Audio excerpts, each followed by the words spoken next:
This is a story about honor.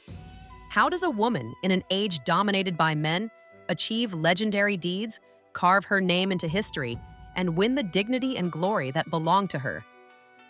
Today we tell the story of a Han Dynasty princess. She may not be the most famous princess in Chinese history, but her contribution to her country is, perhaps, undisputed number one. Her name was Princess Jieyou. 1. Was she a real princess? Actually, when she was born, she was not. While she possessed an undeniable royal bloodline, her great-great-grandfather was the younger brother of the Han Dynasty's founding emperor. Her grandfather had participated in the infamous Rebellion of the Seven States 30 years before her birth. He was defeated, committed suicide, and their family was stripped of their royal title. From that moment on, Liu Jieyou's family was disgraced. Her own father was so insignificant that his name wasn't even recorded in the official histories. In other words, Liu Jieyou was not a princess born in a palace. She was the descendant of a traitor, born with a stain on her name. The histories don't detail her childhood, but we can imagine the immense pressure of growing up in such a family. As a royal relative, her material life was likely comfortable, but it was this unique spiritual burden that may have forged the tenacious, determined, and fiercely patriotic character she would later become. In this, she stands in stark contrast to another royal princess. Let's fast forward to 105 BC. Emperor Wu has been on the throne for 36 years.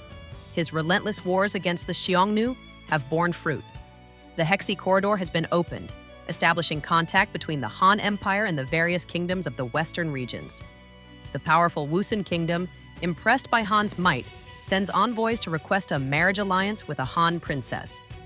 Emperor Wu, a proud ruler who personally despised the policy of appeasement marriages, agrees. He saw the previous alliances with the Xiongnu as a humiliating, purchased peace. But this was different. The Wusun were offering a military alliance. According to the histories, the Wusun could field 100,000 elite archers, making them a regional superpower.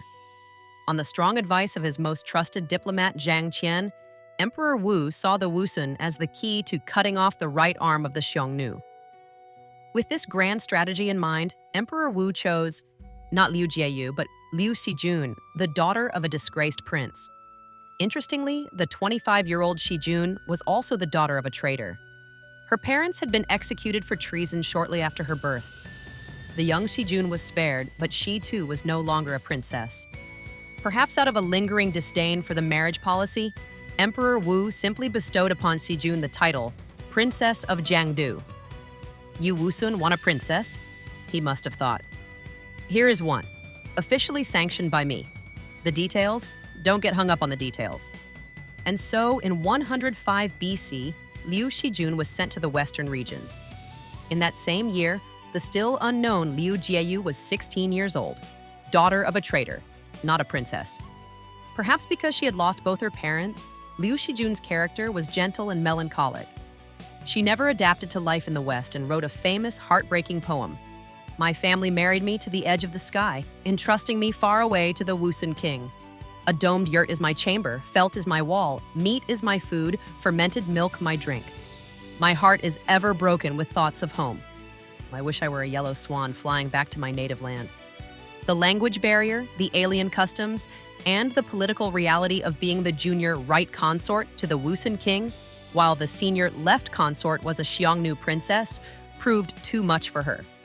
When the old king died less than 2 years later, and his grandson, the new king, was set to inherit his wives according to local custom, Xijun, raised on Confucian ethics, was horrified.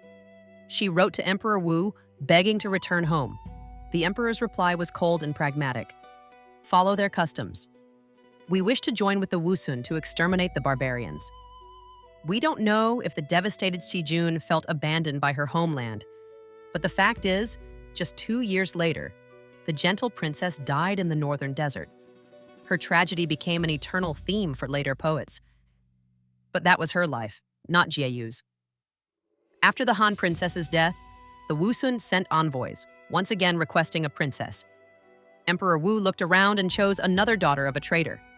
Our protagonist, Liu Jieyou, finally takes the stage. The emperor made her a princess and sent her to the Wusun. The year was 101 BC. Liu Jieyou was 20 years old. She had become a true princess of the Han. 2. Could she survive?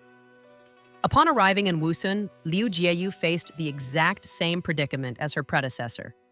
A language she didn't speak, a culture she didn't understand, a politically weaker position as the right consort, and most critically, she bore the Wusun king no children. But Liu Jieyou endured it all with astonishing fortitude. There is no record of her ever complaining or asking to return.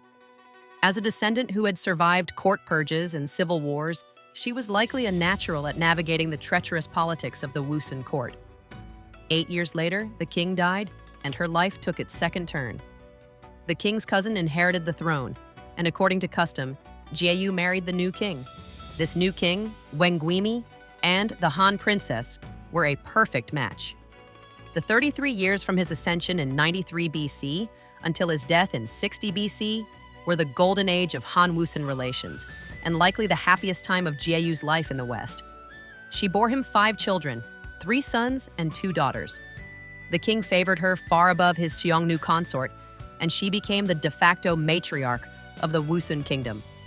Backed by the combined might of a great empire and a powerful kingdom, the Han and the Wusun, Princess Jieyou's children became key players on the grand chessboard of the Western regions. Her second son was installed as the king of the Yarkand kingdom. Her third son became the left grand general of the Wusun army. Her eldest daughter became the queen of the Kucha kingdom, and her younger daughter was married to a powerful Wusun nobleman. Wait, is that the end of the story? A disgraced royal descendant becomes a princess, marries a king who truly loves her, and they live happily ever after? Of course not. This isn't a Disney movie. The happiness we speak of was not just about her family and status. It was about fulfilling a dream she had likely harbored since childhood, to serve her country and win eternal glory. 3. What did she bring? Let's cut to the chase. She brought the Han Dynasty control over 2 million square kilometers of land. She laid the earliest foundation for China's northwestern frontier. In a Disney movie, the happy couple would be challenged by an evil force. And in 72 BC, the Xiongnu, resentful of the Wusun's alliance with the Han, began to attack. Princess Jieyou and the king jointly sent a plea for aid to the Han court. The newly enthroned Emperor Xuan, after some deliberation, dispatched an army of 150,000 men. This was the first massive Han expedition against the Xiongnu in nearly 20 years, since the disastrous campaign of Li Guangli in 90 BC. On the surface, it looked like a classic tale of chivalry, a powerful empire sending its legions to the aid of its princess and her kingdom. The final showdown seemed imminent. But this is not the whole truth. In fact, it's not even half of it. For years, Princess Jieyou, having already secured control of the Wusun court, had been sending a steady stream of intelligence back to the Han. She wasn't complaining about her life. She was acting as a master spy, warning of Xiongnu movements and predicting their strategies. Her reports caught the attention of Emperor Xuan, who dispatched a legendary envoy to her side, Chang Hui. He was the deputy to the famous Su Wu, envoy who had been held captive by the Xiongnu for over a decade. We don't know what Princess Jieyou and Chang Hui discussed, but what happened next proves that it was this duo who engineered the final outcome in the Western regions. Chang Hui returned to the capital and presented the emperor with Jieyou's grand plan. The Wusun were prepared to mobilize half of their entire army, 50,000 cavalry, to launch a pincer attack on the Xiongnu, in coordination with the Han. We don't know how Jieyou persuaded her husband to commit his kingdom to this war and to place all 50,000 of his horsemen under the direct command of the Han envoy, Chang Hui. We can only imagine the excitement of the young Emperor Xuan when he heard this plan. The dream of his great-grandfather, Emperor Wu, to cut off the right arm of the Xiongnu was within his grasp. We don't know if the final decision was made by the young emperor or the regent, Guoguang. But the fact is, in January of 72 BC, an army of 150,000 men marched from Chang'an. 4. Did she succeed? Yes, and she exceeded all expectations. Hearing that the Han army was seeking a decisive battle, the Xiongnu did the smart thing. They ran. This was the nomads' greatest advantage. And this time, it seemed no different. The 5 Han armies, totaling 150,000 men, marched out in late January. The histories record they advanced 2,000 li beyond the frontier, chasing the Xiongnu for over 1,000 kilometers, but could never catch their main force for a decisive battle. Finally, in May, Emperor Xuan ordered the armies to return home. Of the 5 top generals, 2, disgraced by their failure, committed suicide before they could even face the emperor's judgment. So, the grand expedition was a failure? No, because perhaps both the Han and the Xiongnu had forgotten about Princess Jieyou and her 50,000 Wusun cavalry. While the main Han army was drawn deep into the steppes on a fruitless chase, Chang Hui, under Jieyou's guidance, took command of the Wusun forces. He seized the perfect moment when the Xiongnu heartland was undefended and launched a devastating attack from the west. They captured the Xiongnu Western Command, taking the royal family and 39,000 prisoners, along with hundreds of thousands of livestock. It was a crippling blow. From that day on, Xiongnu dominance in the western regions was on borrowed time. This war, which reshaped the political map of the western regions, was planned and executed by Princess Jieyou, following the grand strategy laid out by Emperor Wu decades earlier. The princess was no helpless damsel. She was the queen of the West. She was 50 years old. 5. Was her story over? You underestimate the challenges fate had in store for her and her own resilience. 11 years after this great victory, the Han Dynasty established the Protectorate of the Western Regions, officially incorporating those 2 million square kilometers of land into its territory. In that same year, Jieyou's beloved husband, King Wenguimi, died. Their eldest son was supposed to inherit the throne. But the pro-Xiongnu faction in the Wusun court staged a coup and placed the son of the former king and his Xiongnu consort on the throne. This new king was known as the Mad King. And, yes, you guessed it, according to custom, the now 61-year-old Princess Jieyou married her nominal son. The histories even record that she bore him a child. Politics aside, the Mad King's ascension marked the end of the golden age of the Han-Wusun alliance. But for Jieyou, now in her 60s, the story continued. She conspired with a Han envoy to assassinate the Mad King at a banquet. The attempt failed. The king was wounded but escaped. His son then attacked the princess and the envoy, who barely escaped to a border city as the Han army arrived to rescue them.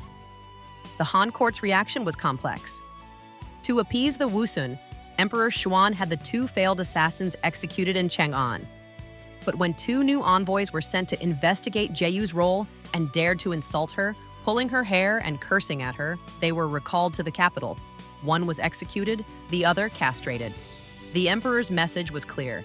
How dare you humiliate a princess who has given her entire life to the service of the empire? 6. Is her story still not over?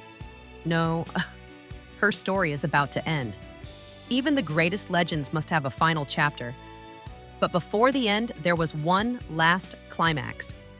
A few years later, the tyrannical Mad King was killed by one of the sons of Jieyou's beloved second husband, Wenguimi. This kingslayer, however, was not Jieyou's son. He was the descendant of another Xiongnu princess. Under the masterful planning of Jieyou's old friend, Chang Hui, who had by now risen to a position similar to a Secretary of State in charge of tributary relations, the Han court employed a classic carrot-and-stick approach to this sudden political crisis. First, the stick. A Han general leading an army of 15,000 men was dispatched to the frontier city of Dunhuang, posturing as if ready to launch a full-scale punitive invasion. Second, the carrot. Political negotiations were initiated through a surprising channel, Princess Jieyou's own handmaiden, who had accompanied her decades ago. Ultimately, the kingslayer agreed to yield. Following the Han court's decree, he honored Jieyou's eldest son, Yuanguimi, as the Greater King of Wusun, while he himself took the title of Lesser King. Chang Hui personally traveled to the Wusun court, and holding the ceremonial staff of the Han envoy, he presented each of them with their official seals of investiture. From that day forward, the Wusun kingdom remained divided, with a greater and a lesser king. This division would last for over 600 years until their final conquest by the Rouran Khaganate. But as a great power in the western regions, they would never again have the strength to challenge the Central Plains dynasty for supremacy. A few years after this, the now 68-year-old Princess Jieyou wrote a letter to Emperor Xuan. "I am old," she wrote, "and my heart yearns for my homeland. I wish for my bones to be buried in the soil of Han." The emperor was deeply moved. He not only granted her request but sent a grand delegation to escort her home. And so, in 51 BC, at the age of 70, after half a century in a foreign land, Liu Jieyou returned to Chang'an. The emperor welcomed her as a triumphant general, with a grand ceremony in the Weiyang Palace, and he bestowed upon her the lavish honors and rewards befitting a true imperial princess. 2 years later, in 49 BC, the great Emperor Xuan died. In that same year, Liu Jieyou passed away peacefully in Chang'an. In the thousands of years of Chinese history, she is the only marriage alliance princess to have returned home and been buried in her native land. Finally, let's talk about her name, Liu Jieyou. In Chinese, the name Jieyou means to relieve worries, to dispel sorrow. If she had been a girl from an ordinary family, her parents might have given her such a name, hoping she would be charming and dear, a daughter who would soothe their own private cares. But she was born into the imperial clan, a family of royal blood. For her, the name Jieyou could only ever have one true meaning: to relieve the worries of her nation and to achieve a glory that would last for eternity. As a special tribute, we have created a separate music video based on the classic Tang Dynasty poem, Song of Luntai. It's a bilingual historical MV titled The Ballad of Luntai, a hero's anthem composed especially for Princess Jieyou. For those interested, you can click the link to experience this epic song we've written in her honor.